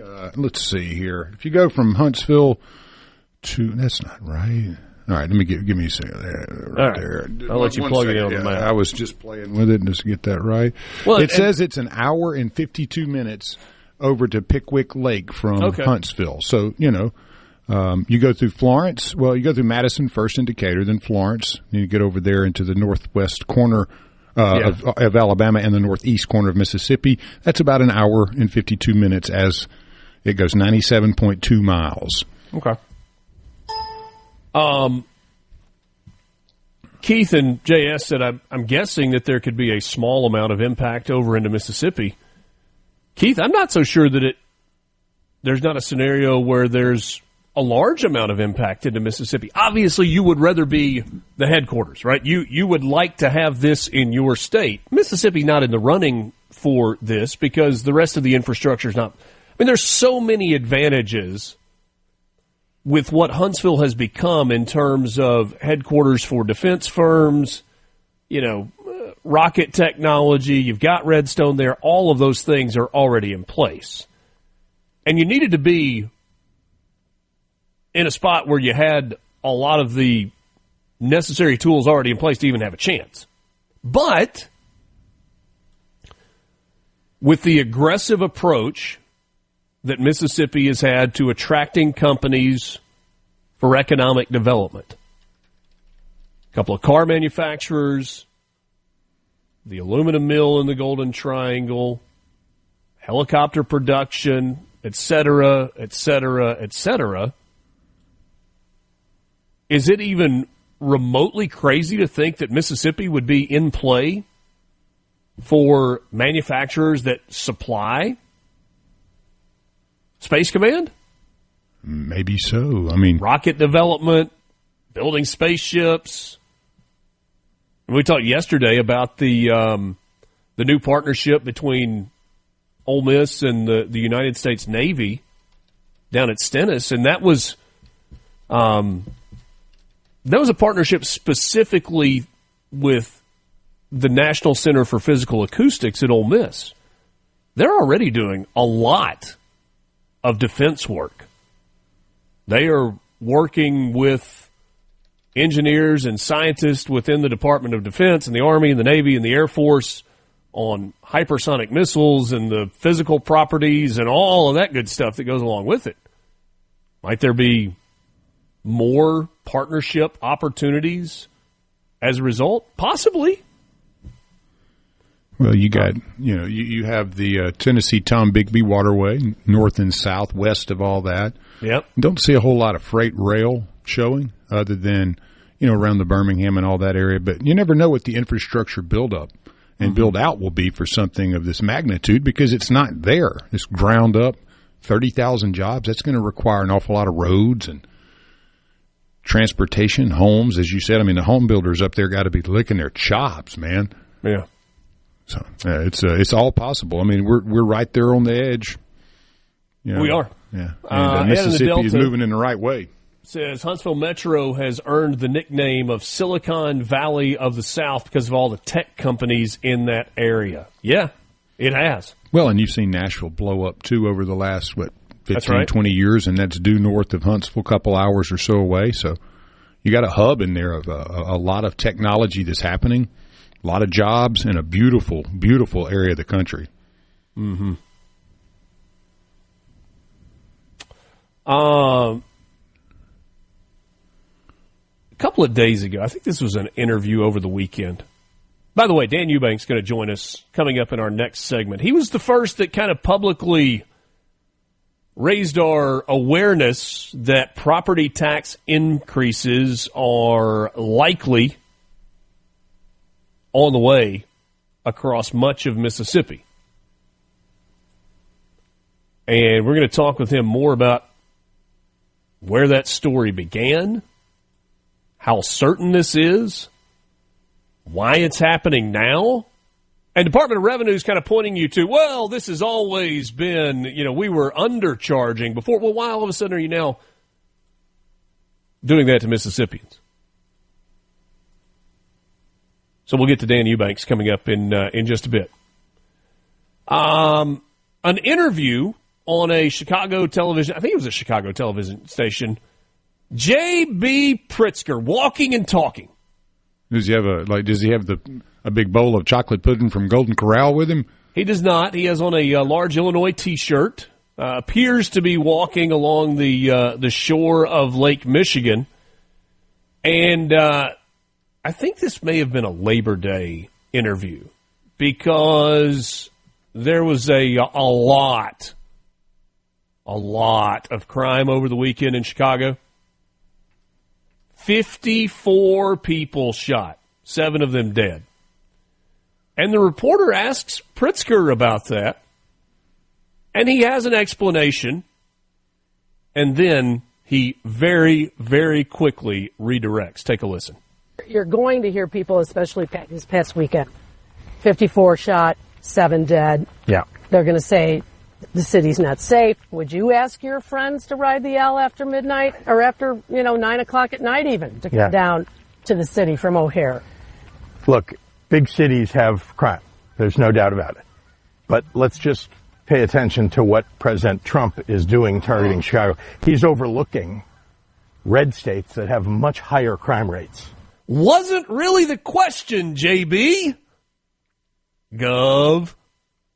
The question was, there were 54 people shot in the city of Chicago over the weekend. 7 of them are dead. Would you say to one of your friends, hey, take the L, that's their public transport system in Chicago, from O'Hare to downtown? His response, well, big cities have crime. But President Trump is overlooking. Remember, he jumped on Hattiesburg about a week ago. So yeah, the one murder in Hattiesburg last year. One. But a disproportionately higher number of per capita, blah, blah, blah. One weekend, 54 people shot in Chicago. This cat wants to be president. Can't even answer a straightforward question. But you know what he does want to do? He wants to say, Donald Trump, you keep your stinking National Guard out of my city. We've got it under control. And Trump said this morning, we're going in. Trump said this morning, I don't care what they say in Baltimore, and I don't care what they say in Chicago. This is the United States of America. I'm the president of the United States, and we have crises in these cities. Man, have you ever seen politicians grasp and hold on to per capita as much as J.B. Pritzker and Gavin Newsom and Kathy Hochul and others have? Well, I mean, the total number of murders is not really important. It's murders as a percent of population. I mean, so Phillips says 4 in Jackson over the same time period. Yeah. It sucked. Oh, you said that, Lance. That's me. I mean, to be realistic here. I mean, it's a problem. Yeah. It's a problem. And it is a big city issue. And unfortunately, I'll just say the quiet part out loud. Unfortunately, more times than not, it's a minority issue.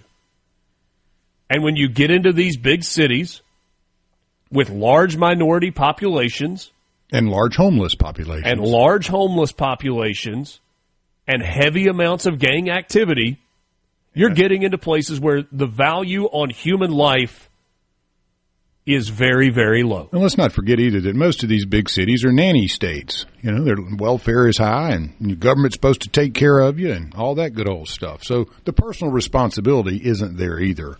Well, and the other thing is, I mean, J.B. Pritzker wants to say, red states, red states, red states. Yeah, but in a lot of the red states, you're dealing with blue mayors.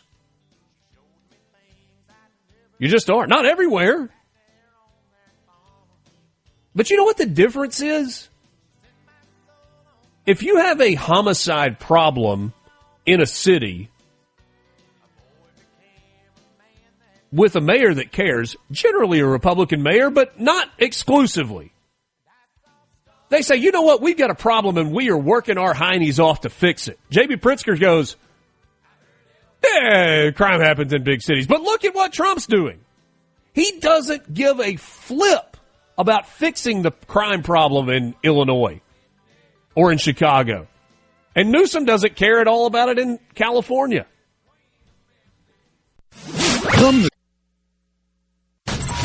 From Duck Hill to Alligator, Mississippians start their day the right way. Mornings with Richard Cross on Super Talk, Mississippi.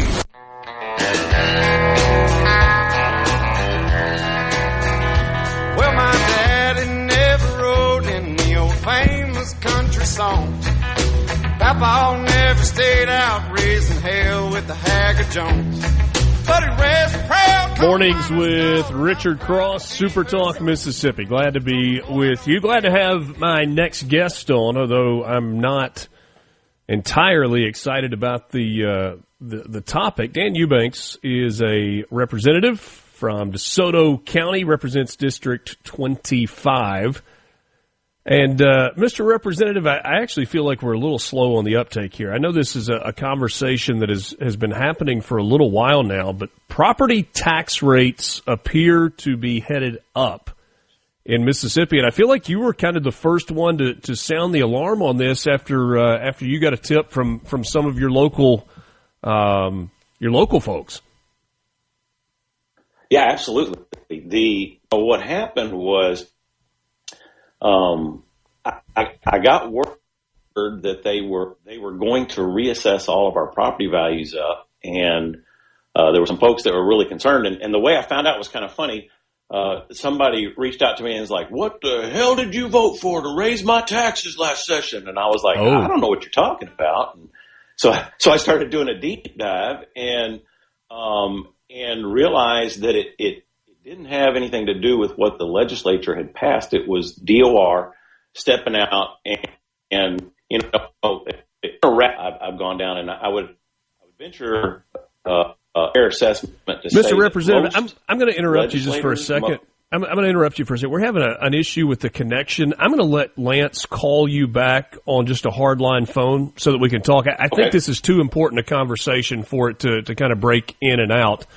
So, Lance, let's hang up the VMix if we can, and we will connect on a phone with the representative. Dan Eubanks is joining us. I'll give you just a little touch of a background on this before we kind of dive back into the conversation with him. So, Representative Dan Eubanks, a Republican from DeSoto County, sent an email to his supporters at the end of July. And in part, the email said, "I hate to be the bearer of bad news, but almost everyone in the state is about to see their property taxes take a huge leap up," noting an administrative directive from the Mississippi Department of Revenue to county tax assessors. Eubanks told readers that if not for his local county officials sending out a notice, that he and other residents would not have been aware of the property value reassessment that is aimed at ensuring assessments are based on true value. I think we got Representative Eubanks back on the line. Thanks for being flexible there. So you said you had a constituent reach out and wanted to know why you voted to raise property taxes, and you're like, what are you talking about? Exactly. You guys got me now? Can you hear me? We've got you. Okay, good deal. That's exactly what started me down the rabbit hole, and I was like, I'm not sure what you're talking about. And they had gotten word before the county had actually sent out notices saying, hey,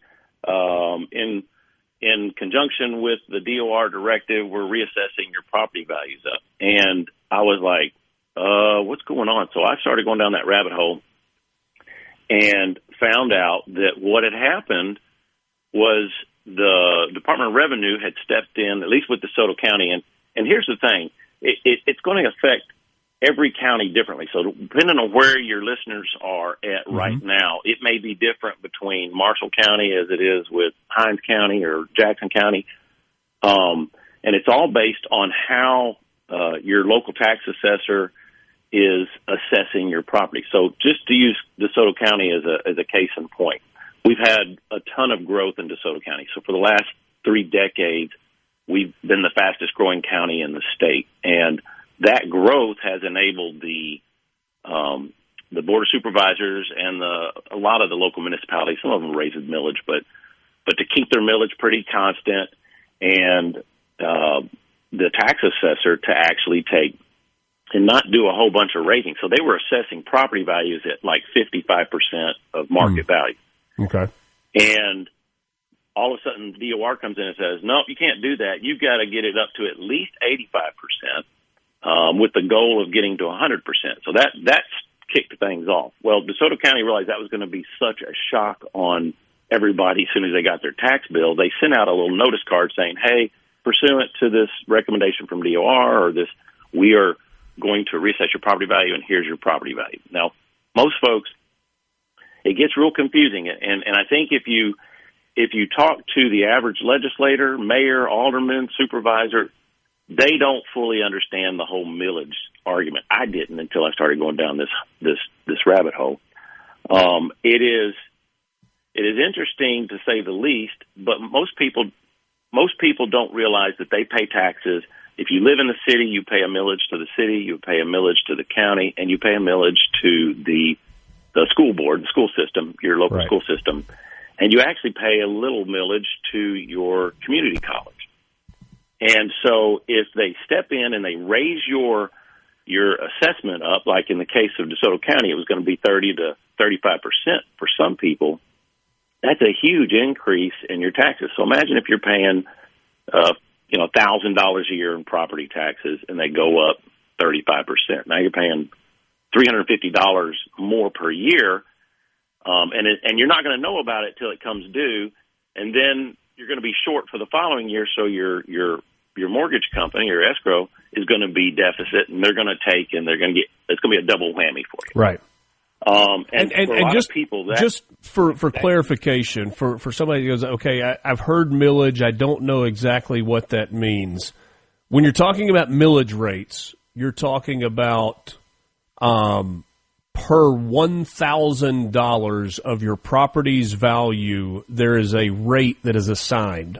And so if you have a millage rate of 25, let's just say that the city has a 25 millage rate, on $1,000, you would pay $25 in tax for every $1,000 of your property's value.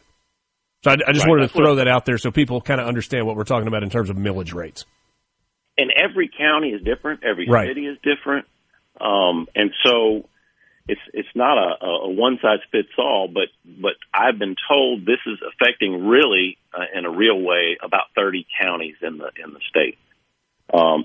Obviously property values have just been skyrocketing, and in DeSoto County, they haven't really been reassessed since COVID. And so not only did you get a 30 to 35% increase in your assessment value, that assessment was going to be on the new home value, market value. So it was like most people's properties have gone up 60% in the last 4 or 5 years here in DeSoto County, and across the state, property values have gone up.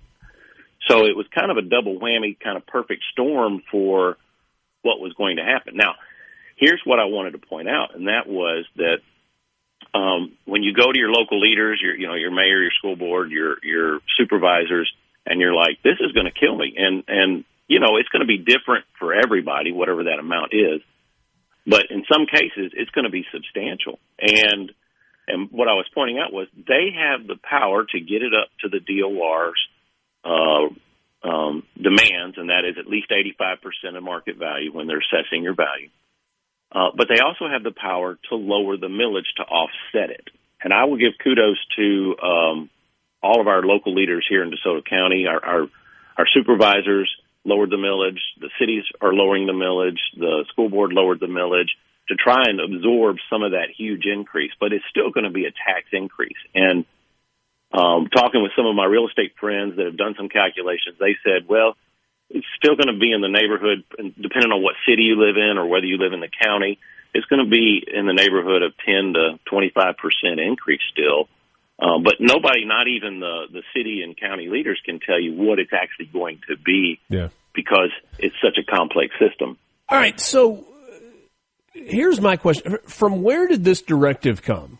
So somebody had to tell DOR, hey, you're out of line on what you're collecting. If across the state, you're assessing property at about a 55% to value rate and it needs to be 85 to 100%, did they just wake up one day and say, it's time for us to send out a notice to all of our counties and say, make the adjustments? Or did someone tell them, you've got to get this done because we need to collect more revenue? Excuse me. Well, that was the big question, and that was one of the things I wanted to find out. I called Chris Graham, our commissioner at DOR, and said, "Hey, you got to help me understand this because why are you doing this? Number one, and why does it have to be retroactive to January 1 of this year? Why can't because when a municipality or local jurisdiction raises your millage, say raises your property taxes, it's supposed to go into effect the following year." And I said, this is kind of like changing the game in midstream, and this is going to have real ramifications for anybody that's bought a house this year or plans on buying a house this year. And we can get into that part of it later, but I wanted to know why they did that. And he said, well, what happens is, your tax assessor is supposed to, every 4 years make sure they have physically inspected every property and assessed value. And usually what they'll do is they'll do like 25% of their county or their jurisdiction every year. So that Dan, I don't want to cut you off on this. Can you hang through the break and explain the rest of this on the other side of the timeout? Absolutely. Sounds great. Visiting with Representative Dan Eubanks from Desoto County. We're back with you to wrap up the show after this. From the Venable Glass. Good morning, Mississippi. You're starting your day off right. Welcome to Mornings with Richard Cross here on SuperTalk, Mississippi. I was only 17 back then, but it seems like I knew more than I do now. Dan Eubanks is my guest, House Representative, District 25. He is Vice Chair of the Investigative State Office's House Committee and joins us this morning. And Representative Eubanks, I think I hear you saying that there is an opportunity for local boards of supervisors and boards of aldermen to kind of be the hero here. If the Department of Revenue is mandating that these tax assessments or reassessments happen, there is a scenario where local boards can reduce millage rates and therefore tell residents that they are reducing taxes, even if it's not a net reduction. It kind of sounds that way. But I go back to what we were talking about before the break. Why now? Why is it that all of a sudden the Department of Revenue said, hey, we've had this on the books for a long time, this formula for how we should be assessing, and we haven't been doing it, and doggone it, now is the time to do it? Richard, that's a great question, and I know somebody came to me right after they found out their taxes were going to go up, and they said, this was all a plan, wasn't it? You guys were going to phase out the income tax and raise our property taxes. And I was like, no, I don't think that was it. And that's why I went straight to the top. And in talking with the commissioner, the way that the DOR does it is they audit counties every so many years, and they will take and make sure that they are using the right multipliers. And the goal is to keep uniformity and consistency across the state and how properties are assessed and valued and how they're taxed. And so that's pretty much what happened. There was a reassessment, and with the huge increase in property values, things weren't being assessed at a rate that was uniform across the state. So, it's kind of the rub. So whose assessment criteria are we going to use? Are we going to use Webster counties or Lafayette counties? Are we going to use Jones County or are we going to use DeSoto County? Well, and I don't know. I mean, I think that what they do is they have a particular national and regional number that's used as a factor that it's a consistency guide. They have a huge manual, which it's like getting a PhD trying to study the thing. That directs and dictates how DOR oversees how local tax assessors assess properties. Now, you were absolutely correct in what you said just after the break, though, that your local jurisdiction can get up to the directive from DOR and assess it, say, 85%. But they also have the power to lower the millage and still be in compliance. And so if your local county or city said, you know, we're doing good and we budgeted this much for next year and that's what we're doing, then that shouldn't change just because they got this directive. So if they're going to reassess your property value and not do anything to offset the increase with the millage rate, then they've effectively raised your taxes. And so that's where all of your listeners across the state, they need to call their tax assessor, number one, and say, how's this going to affect me? Because not every county mailed out a notice.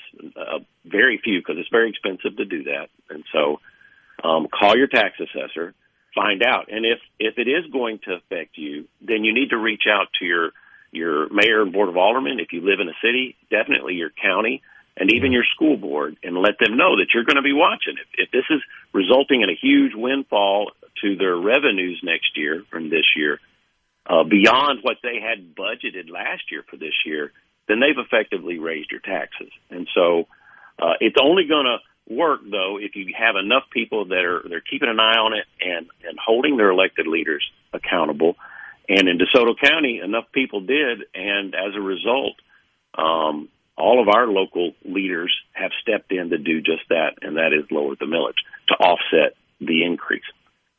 So that would be my advice to everybody in the state. Well, and last thing, and there's so much more that we could explore on this, but the way the assessment or the assessor works, I don't know if you've ever watched somebody from the tax assessor's office come by your house and do the assessment, but it's certainly not as in-depth as an appraiser. So how are they going to establish what fair market value is? I mean, are we going to Zillow, or are we going to the local MLS, or are we just going to rely on the guy that kind of walks around the outside of your house and maybe asks a couple of questions and then writes something down? How's that going to work? We've only got 30 seconds left. Well, I think part of it is they do a visual inspection. They're not coming in your house. They can tell from aerial photographs what your estimated square footage is. They can look at comps in the area. And I don't think anybody should ever assess at 100%, because that's an ambiguous number. Whatever you're using is 100%. 85% is a lot safer. That gives some wiggle room in case you are over-assessing it. It also gives some wiggle room in case there's a drop in market value. We don't know what house prices will be next year if we have another 2008 bubble. So that's a formula that you'd probably have to talk to your tax assessor because he or she does it every single day. But I think it's not based on a Zillow price. It's based on sort of comps in the area and, numbers that come from the realtors. Appreciate you shedding some light on this. House of Representatives Dan Eubanks, District 25 from DeSoto County. Thanks so much for your time this morning. We'll talk soon. Always great to be with you. Mornings with Richard Cross, SuperTalk Mississippi. We are out of time with you on this Wednesday morning, but we will continue this conversation and more starting at 6 o'clock tomorrow morning. Thanks for being with us. Thanks to Lance. This is MRC. Have a great day.